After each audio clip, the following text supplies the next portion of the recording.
Bonjour à toutes et à tous et bienvenue sur cette vidéo de psychoastrologie. Alors une vidéo un peu particulière puisque je vais me pencher sur l'étude d'un thème astrologique. Bon, c'est un petit peu un coup de tête, hein. J'ai écouté hier soir, donc là nous sommes le 27 février 2026, et j'ai écouté hier soir sur YouTube l'interview d'un enquêteur qui a travaillé sur l'affaire Xavier Dupont de Ligonnès. Euh, donc on en est à 15 ans après cette fameuse et dramatique affaire.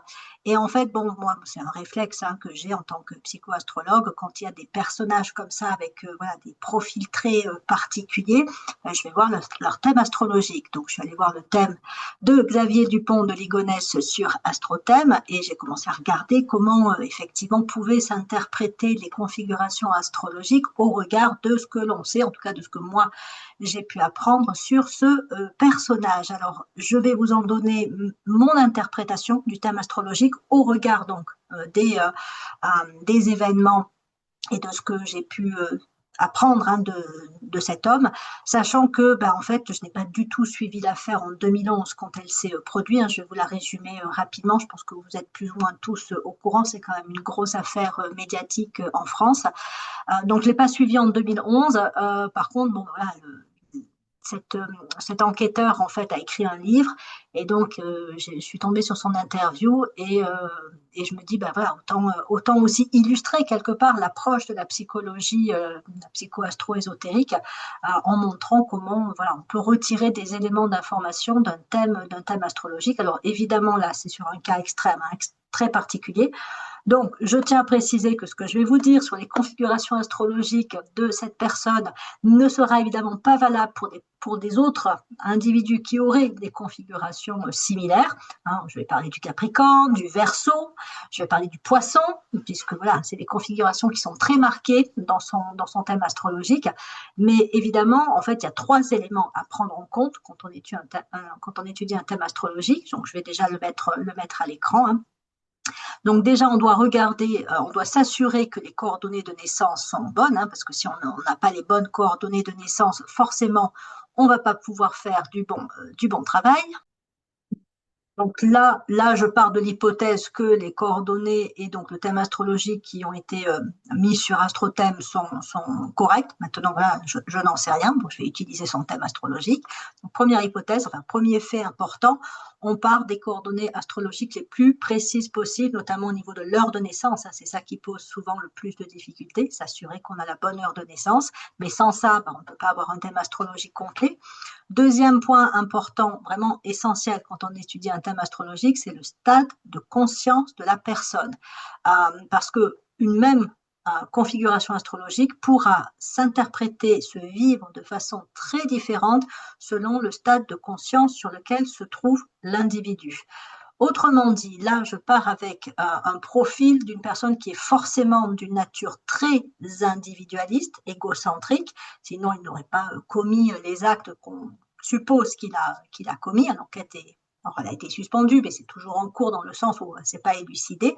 Donc, ouais, il est soupçonné d'avoir tué les membres de sa famille. Donc forcément, c'est qu'il n'est pas dans l'ouverture de cœur, c'est qu'il n'est pas centré sur l'intérêt d'autrui. Donc je pars du constat que ben voilà, on est sur une personne avec une conscience individuelle très marquée, mais pas uniquement ça, hein, c'est pas qu'une question individuelle, c'est que de conscience individuelle, c'est qu'il a vraiment un penchant ou des capacités à commettre un acte, on va dire, odieux. Hein. Et puis, ben, troisième élément à prendre en compte quand on étudie un thème astrologique, c'est les conditions alors, des conditions d'éducation, j'allais dire. C'est peut-être pas le bon terme, mais c'est l'environnement dans lequel on a grandi, on a passé son enfance, son adolescence, parce que le contexte social, le contexte familial, éducationnel, des événements plus ou moins marquants vécus durant l'enfance, ben, vont peut-être activer certains aspects d'un signe astrologique, d'une configuration, ou ne pas activer, voire bloquer d'autres aspects. Donc voilà, trois éléments importants, les coordonnées exactes, le stade de la conscience de la personne et quand même avoir des éclairages sur les conditions de croissance quelque part de l'individu. Donc là, je vais le faire un peu, je vais dire à l'arrache, je ne sais pas si c'est le bon terme, mais je vais le faire avec ce que j'ai hein, comme information. Et puis, éventuellement, on verra bien hein, si c'est parlant, si c'est plutôt adapté ou pas. Donc, je mets le thème astrologique sur écran. C'est ça qui est vraiment intéressant. Donc, si vous vous intéressez à l'astrologie, évidemment, hein, je vous invite aussi à faire votre propre analyse. Et puis, si vous vous intéressez à l'astrologie, mais que vous n'y connaissez pas forcément grand-chose, eh ben, je vais vous présenter ça quand même de façon assez, j'espère, didactique, pédagogique. Je ne vais pas vous faire un cours d'astrologie, mais je vais prendre le temps d'expliquer comment se configurent les planètes et pourquoi, en gros, hein, je dis ce que je dis. Parce que, évidemment, hein, je vais m'appuyer sur les quelques informations que j'ai, mais je vais surtout me centrer sur son thème astrologique. Alors, alors attendez, parce que les coordonnées de naissance sont cachées par la barre Zoom, j'essaie de la pousser, voilà. Donc, il est né, Xavier Dupont de Ligonnès, le 9 janvier 1961 à 11h15 à Versailles. Il est très marqué par le signe Capricorne. Comme vous le voyez, il a 4 planètes en Capricorne, elles sont toutes relativement groupées. Alors, il y en a 2 qui sont dans le 2e décan et les 2 autres sont dans le 3e décan. Mais ça fait quand même une sacrée conjonction de planètes en Capricorne. Donc, désolé pour les personnes qui sont du signe du Capricorne et qui pourraient se sentir un peu heurtées par ce que je vais dire, mais je vais parler des aspects les plus, on va dire, sombres hein, du Capricorne. Donc, évidemment, hein, vous ne vous reconnaîtrez pas dans ces aspects-là. Mais vous aurez peut-être l'indice sur des tendances ou sur certains, comment dire, en fait, c'est une histoire de curseur. Vous avez le trait, mais il va être plus ou moins marqué et plus ou moins orienté sur, encore une fois, hein, selon la conscience, sur peut-être les aspects un peu égocentriques ou alors sur les aspects supérieurs, épurés des qualités. Il est très marqué aussi par le poisson, puisque c'est son ascendant qui s'y trouve. Donc 2e décan du poisson, et il y a également Vénus en poisson en maison 12. Il a une planète, et c'est important, en cancer, Mars se trouve en cancer en maison 4, et puis il a donc Uranus en Lion en maison 6, Pluton qui est en conjonction avec le nœud nord en Vierge également en maison 6, il a la Lune en Balance en maison 7, et ça c'est hyper important aussi, ça apporte des éclairages hein, sur peut-être sa façon d'être et j'allais dire ses choix de vie. Oui, enfin, ce qu'il a pu commettre comme crime et comme sa façon d'être. Bon, excusez-moi, je m'embrouille, j'y reviendrai par la suite. Et Neptune en Scorpion en maison 8. Donc voilà pour les configurations globales. Alors, qu'est-ce que ça me dit de premier abord quand je regarde son thème astrologique? Déjà, je vois une espèce de, peut-être pas d'ambivalence, mais de double nature entre un côté qui peut être avec le Capricorne très stratégique, j'ai les pieds sur terre, je suis ancrée, j'ai de la rigueur, quand j'entreprends quelque chose, je vais jusqu'au bout, je suis persévérant, je planifie, j'organise sur du moyen et sur du long terme. Et aussi, il peut y avoir, et c'est là hein, les excès du Capricorne, il peut y avoir une vraie froideur, une dureté, un côté autoritaire, j'ai décidé, ça va se passer comme ça, quoi que les autres en disent ou en pensent, je ferai comme j'ai décidé. C'est un signe qui est très lié au pouvoir, le Capricorne, mais c'est aussi le pouvoir un peu dans les coulisses, le pouvoir caché. Je pense que c'est un homme, quand je regarde ses configurations, qui aspirait à avoir du pouvoir, qui aspirait peut-être même avec la maison dans laquelle se trouvent les 4 planètes en Capricorne. La maison, c'est la maison du Verseau. Je pense que c'est quelqu'un qui aspirait à être reconnu. Il voulait sortir du lot, il voulait marquer les esprits. Mais en même temps, le Capricorne, il y a de la retenue. Voilà, je vais être reconnu, mais en même temps, je ne veux pas trop qu'on me voit, ou alors je vais faire des choses un peu dans mon coin, des choses un peu cachées. Donc je pense que c'est quelqu'un de, pour dire les choses simplement, de très calculateur. Quelqu'un aussi de très... alors, il a un côté très sociable avec la maison 11, mais la maison 11 et le Verseau, dans ses excès, alors les personnes qui sont du signe du Verseau, encore une fois, vous n'avez pas forcément ce trait. Mais c'est un signe qui peut être très manipulateur, le Verseau, parce qu'il est beaucoup au départ, hein, dans les apparences, un peu une approche élitiste. C'est pour ça que je disais, il voulait sortir du lot, il voulait être remarqué, il voulait être reconnu, selon moi, hein, quand je regarde ses configurations. mais il a aussi besoin d'être au contrôle. Il a besoin de sentir en fait que c'est lui qui dirige, que c'est lui qui a le pouvoir. Donc voilà, un esprit très calculateur, très ambitieux, mais qui en fait, oui, ne dévoile pas forcément sa nature profonde de premier abord, peut même jouer un petit peu sur comment dire, le côté manipulateur peut faire qu'il va porter un masque, il va prétendre, il va s'adapter selon les personnes avec qui il est en relation pour montrer plutôt ceci ou montrer plutôt cela, afin d'être peut-être plus apprécié, reconnu, valorisé. Donc, il y a ce côté qui peut être très calculateur, très, encore une fois, hein, je vais le redire à plusieurs reprises, mais très manipulateur. On peut le trouver hyper charmant de premier abord, hein, parce que c'est un peu ça aussi, hein, le principe de la manipulation. C'est j'ai un abord qui est justement, entre guillemets, enviable, charmant, voilà, je présente bien, mais je cache bien mon jeu, en fait. C'est un peu ça, hein, ces configurations, surtout avec Saturne en Capricorne en maison 11. Il y a cette idée de cacher son jeu, il y a cette idée de prétendre et encore une fois d'avoir une adaptabilité relationnelle, mais de ne pas être authentique dans les relations aux autres, parce qu'il y a oui, il y a des attentes particulières, voilà, il y a ce que je veux être, ce que je veux montrer, puis après il y a ce que je suis vraiment. Après, hein, qu'il soit intelligent, qu'il ait aussi peut-être développé des connaissances, des compétences dans des domaines particuliers. Je pense qu'avec le Capricorne, on a, comme je le disais, un côté très persévérant, très appliqué, très minutieux. Donc, quand il décide quelque chose, ben, il va s'y mettre, hein, vraiment. Et puis, voilà, il apprend, il se cultive, voilà, il a le sens du détail. Bon, après, il l'a utilisé pour... ah oui, je vous ai pas rappelé un petit peu l'affaire, hein, donc je redonne, excusez-moi, c'est assez chaotique, mais je vous redonne un petit peu le contexte hein, de l'affaire Xavier Dupont de Ligonnès. En avril 2011, 5 membres d'une même famille, donc la mère et les 4 enfants, sont retrouvés morts, enterrés sous la terrasse de leur maison. Donc le père, Xavier Dupont de Ligonnès, est soupçonné. Il a disparu. La dernière fois qu'on l'a vu, c'était le 15 avril 2011 dans le sud de la France, dans le Var. Depuis, plus aucune nouvelle. Donc, les enquêteurs, évidemment, hein, soupçonnent quelqu'un qui a bien préparé son coup. Donc voilà, un Capricorne, l'esprit de stratégie, la planification, l'anticipation, le côté aussi minutieux. Dans l'interview hein, de l'enquêteur, c'est un cyber-enquêteur, il évoquait le fait qu'il écrivait beaucoup, Xavier Dupont de Ligonnès. Et je pense qu'il y a ce côté entre le Capricorne, qui est un signe de préparation, de minutie, et la maison 11 qui est reliée au Verseau. Et le Verseau, on est sur la communication, on est sur la relation. Donc, il a un réseau social. Et en même temps, il a besoin aussi de mettre sa stratégie par écrit.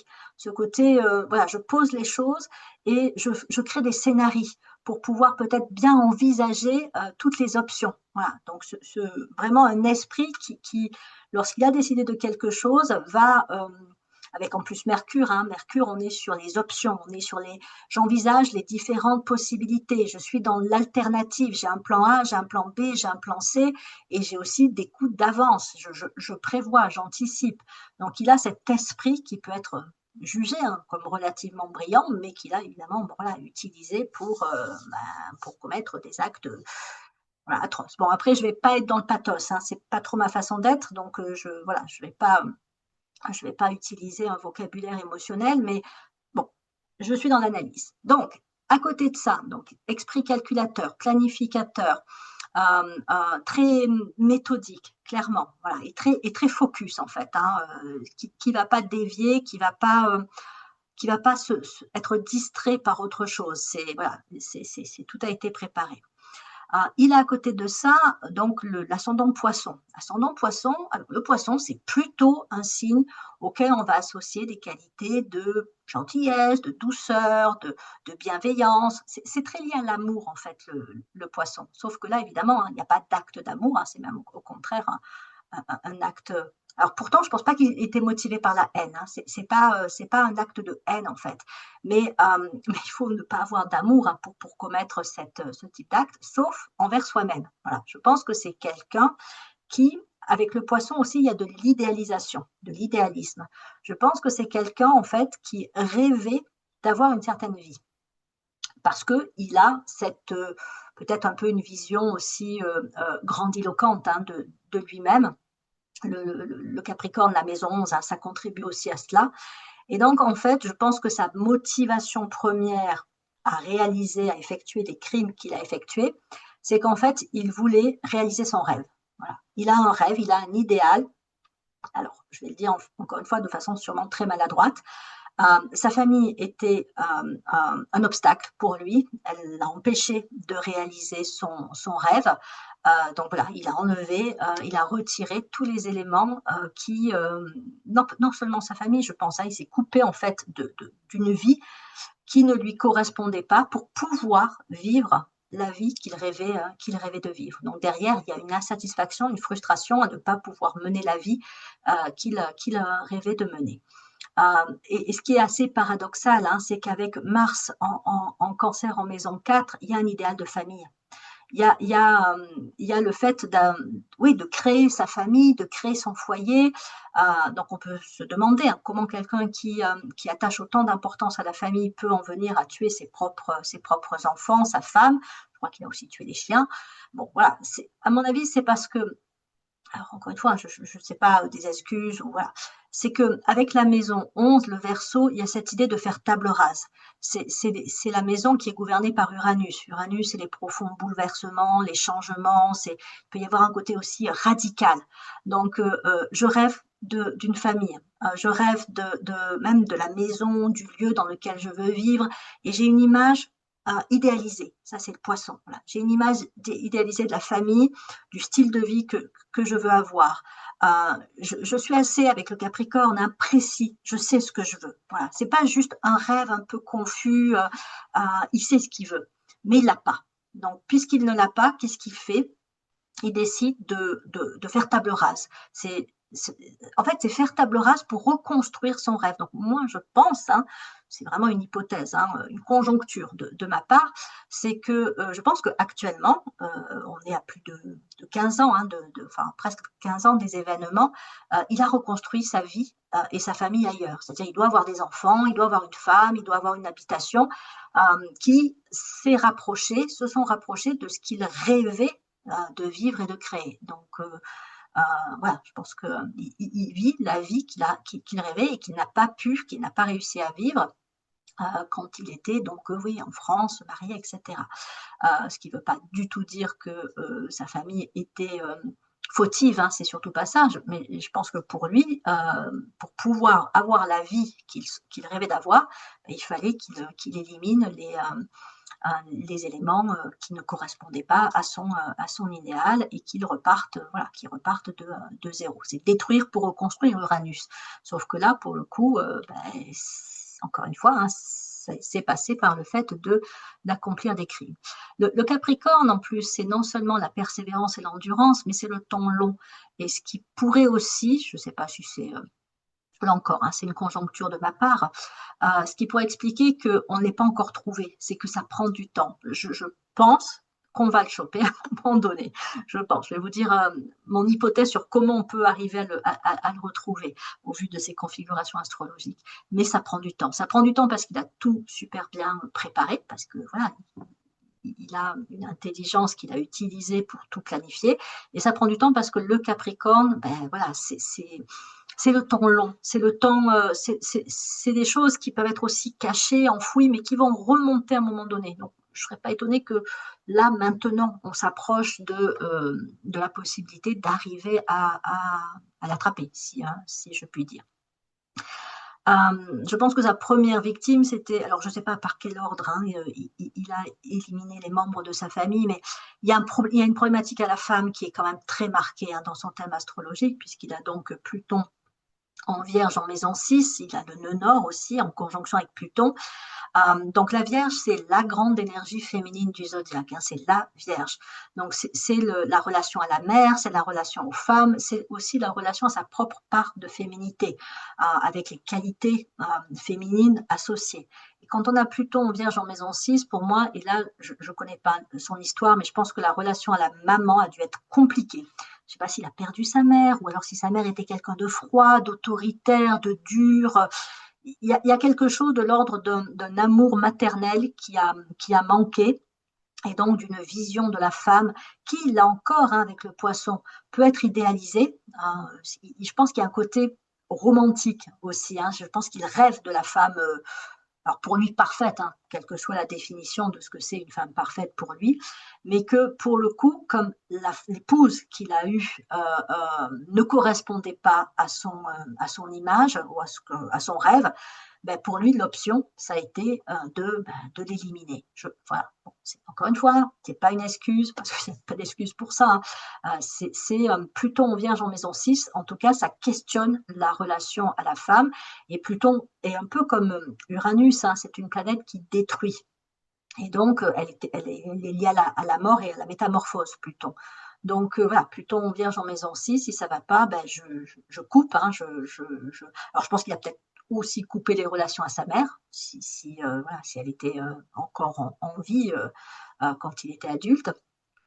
Mais peut-être aussi que avec le nœud nord en Vierge en maison 6 et l'ascendant Vierge, il aspire à une relation à la femme qui, encore une fois, soit idéalisée, voire inconsciemment aussi qui le guérisse. Hein, guérir d'un manque d'amour, d'un manque d'attention, d'affection, de soutien de la part de la part de la mère.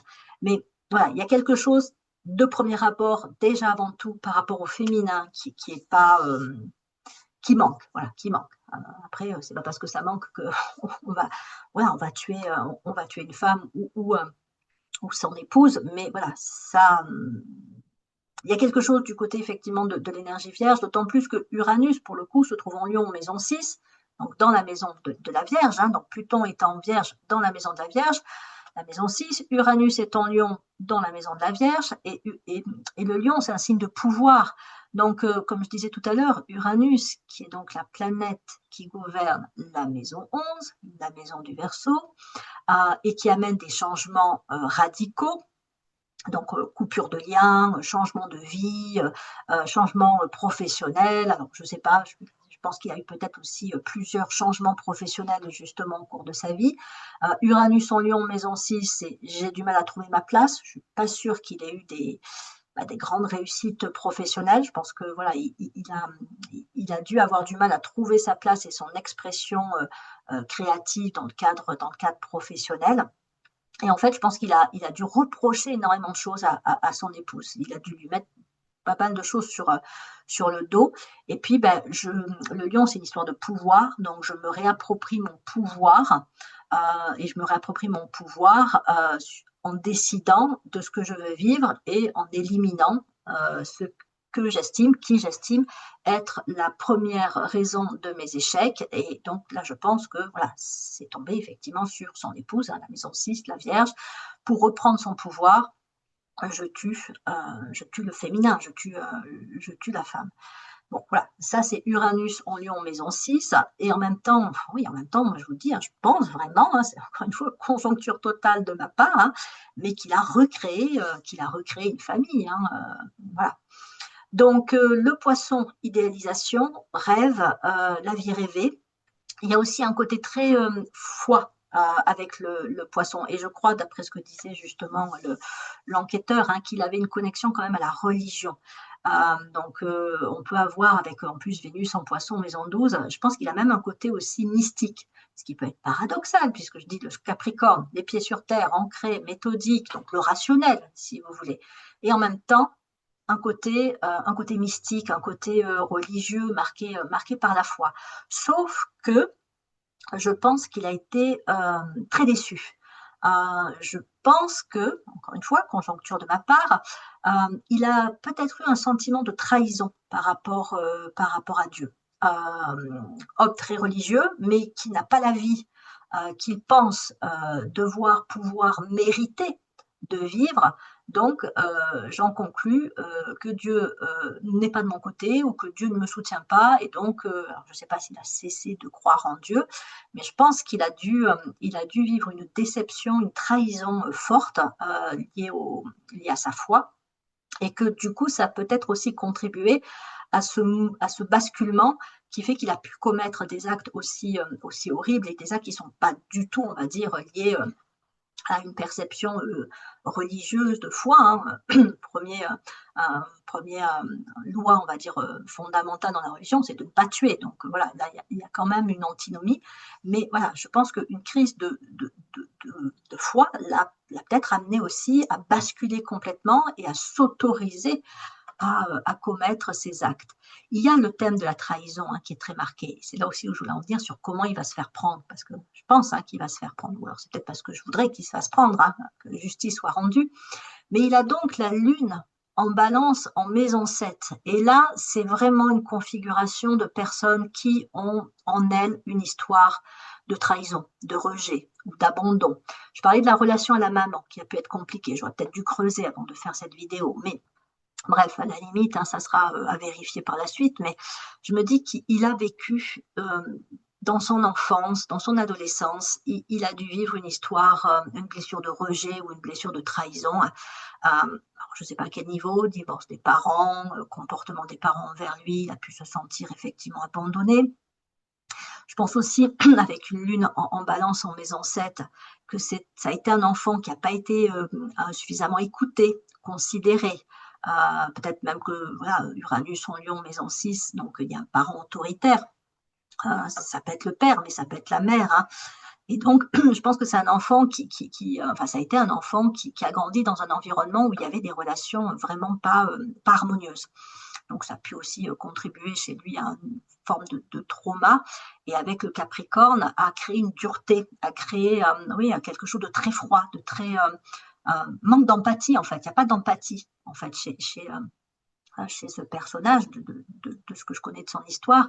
Et le Capricorne, c'est un signe qui, effectivement, quand il n'a pas reçu suffisamment d'amour dans l'enfance, non seulement il va se construire une carapace, mais il peut devenir très dur. Il peut devenir le tyran du zodiaque. C'est vraiment celui qui en fait, n'a aucune difficulté avec la souffrance d'autrui. À la limite, c'est pas son affaire, ça le concerne pas. Et du moment que ça sert pas son intérêt, l'autre n'a pas forcément de valeur à ses yeux. Voilà, c'est caricatural, mais avec ces configurations-là, je serais pas étonnée qu'il ait vu un petit peu les choses de cette façon-là. Donc, lune en balance en maison 7, il y a une histoire de trahison très forte, une histoire de manque de communication. Bon, lui-même, hein, à mon avis, il ne devait pas bien communiquer, hein, de toute façon, avec sa femme, avec ses enfants, ou alors quand il communiquait, c'était quelque chose de l'ordre de l'apparence, de faux semblants, de prétention, en fait. Hein. Voilà, je prétends être un bon père, je prétends être un bon mari. Je pense qu'il était vraiment très très bon, hein, pour porter des masques et jouer des rôles, mais la communication fondamentale sur comment il se sent, ce qu'il veut vraiment fondamentalement, son authenticité, en fait, elle ne s'exprimait pas. Elle ne s'exprimait pas dans ses actes, elle ne s'exprimait pas dans ses paroles. Je pense que, en fait, une grande partie de sa vie, hein, il a dû vraiment porter des masques. Et je pense que ça aussi, hein, c'est peut-être une motivation à commettre les crimes qu'il a commis, c'est qu'il en a peut-être eu marre à un moment donné aussi de faire semblant. Et donc, pour pouvoir être plus lui-même, ben, il fallait encore une fois qu'il reparte complètement de zéro sur une autre vie, en fait. Hein. Voilà, il aurait pu choisir de mettre fin à sa propre vie pour en finir avec l'existence, mais je pense qu'il y a trop d'orgueil, trop aussi encore une fois, de rêves inassouvis pour que il ait choisi cette option-là. Et puis trop aussi de projection, de victimisation quelque part, parce que je pense qu'il se perçoit comme une victime. C'est parce qu'il n'a pas été écouté, parce que voilà, son épouse n'était pas de son côté, parce qu'elle lui a mis des bâtons dans les roues, parce que peut-être qu'elle aussi elle le critiquait, ou bon voilà, que du coup il a basculé plus sur le côté bourreau, si je puis dire, même si lui-même devait se voir comme une victime, mais qu'il a pu commettre des actes qui soient associés à un comportement de bourreau, que plutôt s'en prendre à sa propre vie. Et donc, tout ça pour dire aussi qu'avec la lune en balance en maison 7, moi je pense que s'il se fait prendre, c'est parce qu'il va être trahi. Voilà. Et à un moment donné, il peut y avoir quelqu'un qui dit quelque chose, par exemple, où il se trouve, voilà, avec qui il est, Mais quelqu'un de proche, c'est pas juste quelqu'un qui va le voir, qui va l'apercevoir, comme il y a eu plein de témoignages quand justement on le cherchait, hein, de gens qui disaient on l'a vu ici, on l'a vu là. Je crois qu'on a failli arrêter quelqu'un, enfin on a arrêté quelqu'un à l'aéroport de Glasgow parce qu'on a cru que c'était lui. Donc voilà, des informations qui circulent. Ça, je pense que même maintenant, hein, ça doit continuer. Hein, des gens qui disent qu'ils l'ont vu alors que bon voilà, c'est pas forcément vrai et surtout c'est pas proche de lui. Moi, je pense que l'une en balance en mes ancêtres, s'il doit se faire attraper par trahison, ce sera par quelqu'un avec lequel il a une relation intime, quelqu'un qui le connaît, avec peut-être même avec qui il a refait sa vie. Donc la trahison, alors elle peut venir d'une personne extérieure, mais elle peut venir de lui-même. Ce qui fait pas trop sens dit comme ça, mais se trahir lui-même, ça veut dire quoi? Alors, ce que je veux dire par là, c'est qu'avec le poisson, donc son ascendant, donc oui, il y a de l'idéalisation, mais il y a aussi de la culpabilisation. Alors, le Capricorne, je maîtrise, hein, je contrôle, donc la culpabilité, je la ressens pas, j'en ai pas conscience. Mais dans le poisson, elle est quand même là, ce qui veut dire que c'est une culpabilité refoulée, inhibée.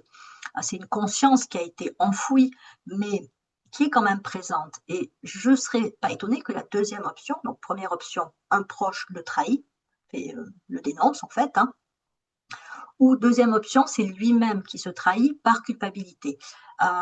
J'éprouve de la culpabilité, mais je ne la reconnais pas, donc je ne vais pas aller moi me livrer. Je ne vais pas dire, ouais, je reconnais que j'ai commis ces crimes. Mais par contre, je peux commettre un acte qui me fait prendre. Voilà. Je fais une bêtise ou je relâche ma vigilance ou oui, je donne une information ou je me montre un peu trop. Et là, en fait, on va se dire, bah oui, il a fait quelque chose de stupide ou voilà, il aurait pu éviter ça, mais ça peut être aussi, comme on pourrait dire, une espèce d'acte manqué de reconnaissance en fait de cette culpabilité en lui qui, à un moment donné, le fait se faire prendre. Hein. Bon, je ne sais pas si ça ira de ce côté-là, parce que, encore une fois, il a quand même beaucoup de planètes en Capricorne qui viennent mettre une espèce de chape de plomb sur cette dimension de culpabilité. Où, enfin, on sait hein, que de nombreux criminels sont soulagés quand ils sont attrapés, parce que quelque part, en fait, hein, il y a la culpabilité qui les ronge. Mais voilà, chez Xavier Dupont de Ligonnès, je pense que tant qu'il vit une vie qui lui convient, une nouvelle vie qui lui convient, sa culpabilité, elle va pas remonter. Mais voilà, une trahison venant de l'extérieur serait peut-être le scénario le plus, en tout cas selon moi et selon les configurations de son thème, le, le, le scénario privilégié si voilà, il devait se faire attraper. Ce serait par trahison. Évidemment, à part le travail des enquêteurs hein, qui peut être relancé et qui peut amener évidemment hein, sur des découvertes majeures. Mais je pense que voilà, l'hypothèse d'une trahison mérite qu'on s'y penche. Donc Neptune, hein, j'en ai pas parlé, Neptune en Scorpion maison 8, hein, Neptune c'est, voilà, on la reconnaît, c'est le trident, hein, Poséidon, Neptune, le dieu de la mer. Et donc en étant en Scorpion maison 8, ben, la maison 8 c'est la maison du Scorpion, ça active une forme de noirceur quand même. Hein. Et ça peut même faire comment dire, alors ça active un goût pour tout ce qui est mystérieux, secret, caché, l'esprit d'investigation aussi. Donc, par exemple, s'intéresser à la démarche d'enquête, la démarche policière, savoir comment les policiers procèdent, ou alors s'intéresser à des choses un peu, oui, un peu mystérieuses, un peu occultes. Alors, je pense qu'il avait un côté mystique, hein, mais je pense pas qu'il avait un côté à s'intéresser à l'ésotérisme ou l'astrologie. Hein.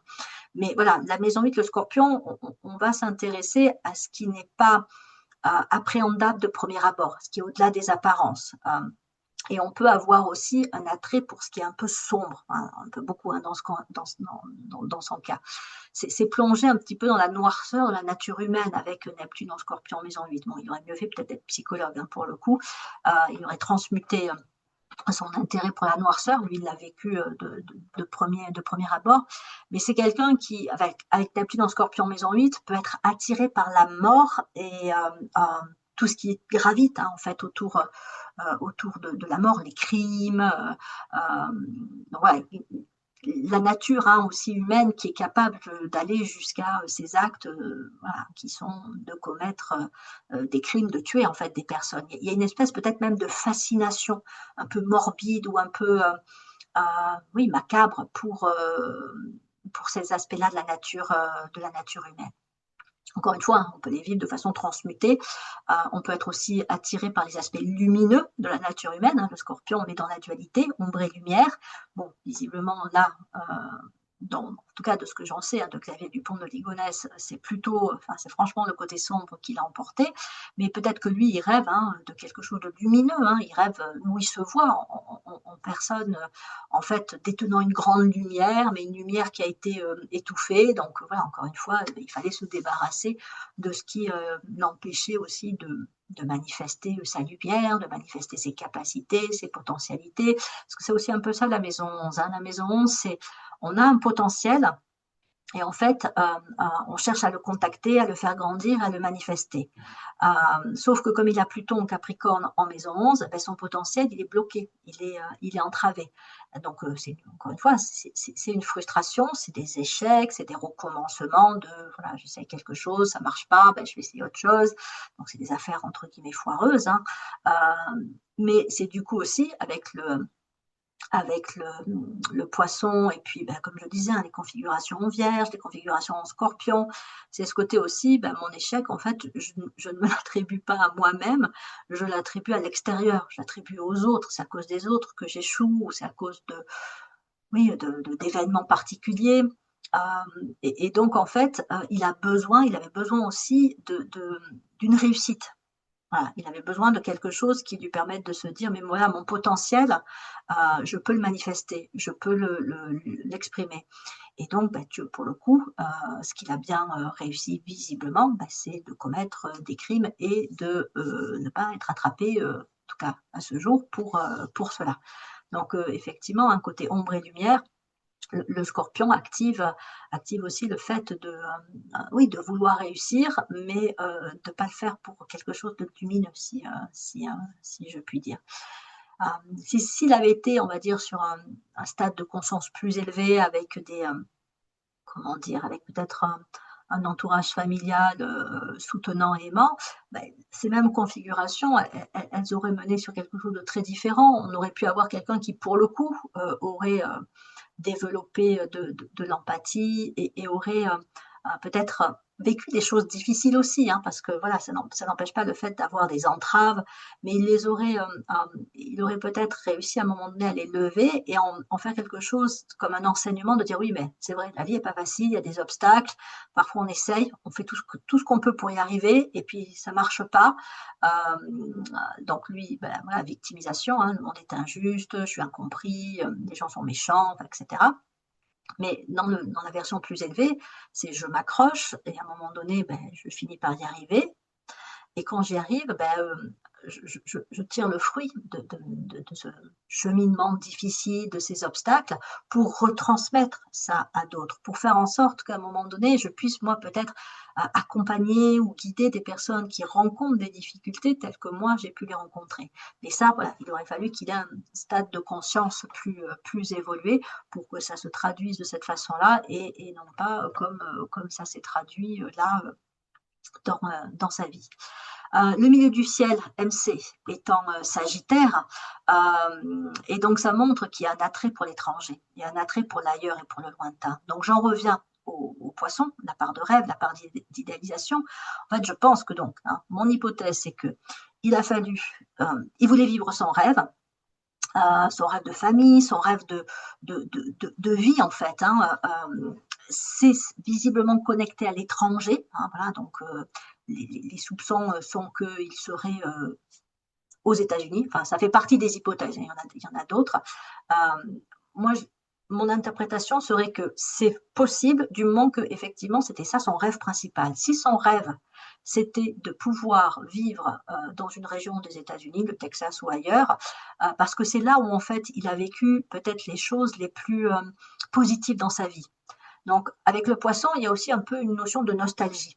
Si à un moment donné dans ma vie, j'ai vécu une expérience à un endroit avec des personnes où là je me suis sentie particulièrement heureux, mais en fait, je vais vouloir revivre ça, surtout si à côté, après, hein, j'ai eu une vie difficile où, voilà, comme je le disais, hein, j'ai essayé des choses, ça ne marchait pas.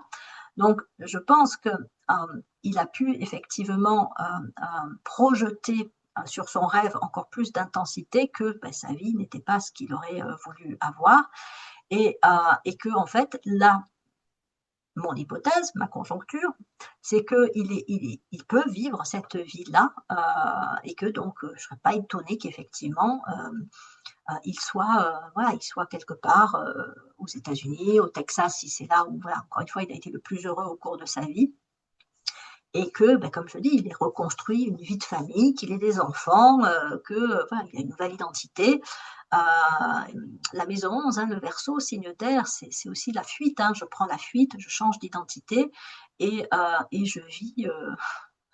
Bon, je vis la vie que j'ai toujours rêvé de vivre. J'avais une autre idée en tête, puis elle m'est sortie justement de la tête. Donc voilà, je pense que encore une fois, c'est comme ça que j'aborde les configurations de son thème. Alors il n'y a pas, c'est pas du tout de l'ordre de l'excuse ou quoi que ce soit, puisque encore une fois, rien ne peut excuser de tels actes, même si à ce jour, ben, il est soupçonné et pas reconnu coupable. Hein. Mais pour moi, il a mis au profit de, comment dire, il a utilisé ses capacités très calculatrice, très logique, très persévérante, très coordonnée. Euh, euh, ouais, son sens de la planification, un vrai sens de la stratégie. Encore une fois, je pense que c'est vraiment quelqu'un qui a un sens de la stratégie plus avec des anticipations. Je pense aussi qu'il a un côté presque, bah, je pense qu'il est même un peu malsain ce côté-là, un côté joueur, un côté provocateur. Que ce soit avec le scorpion où il y a ce côté un petit peu rentre dedans, hein, c'est un des combattants du zodiaque, hein, le scorpion il est très relié d'ailleurs aussi au sang, hein, donc il y a ce côté, ben, oui, je rentre dedans, je peux me moquer, je peux être un peu, comment dire, avec le Capricorne, il y a un côté orgueilleux, supérieur, et donc, je pense que le côté provocateur chez lui, c'est qu'en fait, il a très certainement laissé plein d'indices. Il a très certainement, en fait, déjà dit ce qu'il allait faire et où on pourrait le trouver. En gros, hein, il n'a pas donné son adresse, évidemment, hein. Mais je pense qu'il y a cet orgueil aussi de je suis plus intelligent que les autres, et même si je vous dis et que vous trouvez des indices euh, de ce que j'ai pu faire et de là où je peux être, vous n'êtes pas assez intelligent pour arriver à m'attraper. Je pense que voilà, il y a aussi cette mécanique psychologique dans sa façon de se percevoir et de percevoir les autres. Et donc, effectivement, hein, encore une fois, ma théorie, au vu de ces configurations et de ce que je connais hein, très, très brièvement de cette histoire, oui, je ne serais pas étonnée qu'il soit là où il a exactement rêvé d'être et qu'il vit la vie qu'il a rêvé de vivre. Voilà, bon, il y aurait sûrement d'autres choses encore à dire hein, sur ces configurations, et puis c'est évidemment, mon interprétation est évidemment biaisée, en tout cas influencée par ce que j'ai pu lire, enfin en tout cas pas lire, mais apprendre du personnage, de son histoire. Euh, donc ouais, il y aurait encore d'autres choses à dire, mais je vais m'arrêter là. Bon ben voilà, c'était quelque chose que j'avais envie de partager avec vous. Et je vous remercie de m'avoir écouté, même si mes propos ont été assez chaotiques. Et puis éventuellement, bon, si je vois que ça intéresse, qu'il y a un peu de vues sur cette vidéo, j'en proposerai d'autres analyses de thèmes. Alors, je ne le ferai que sur des personnes qui soit sont décédées, soit ben, voilà, sont des criminels, ben, sur lesquels on peut se permettre de dire des choses comme ça, un peu personnel ou en tout cas très, très ciblé, parce qu'évidemment, on le fait sur des personnes qui sont des personnes connues, par exemple des célébrités actuelles, et rentrer autant dans des aspects très précis, mais peut-être complètement, encore une fois, hein, des conjonctures, c'est quand même un petit peu délicat. Donc voilà, je m'arrête là. Je vous remercie de votre écoute et je vous dis à bientôt pour de prochaines vidéos de psychoastrologie.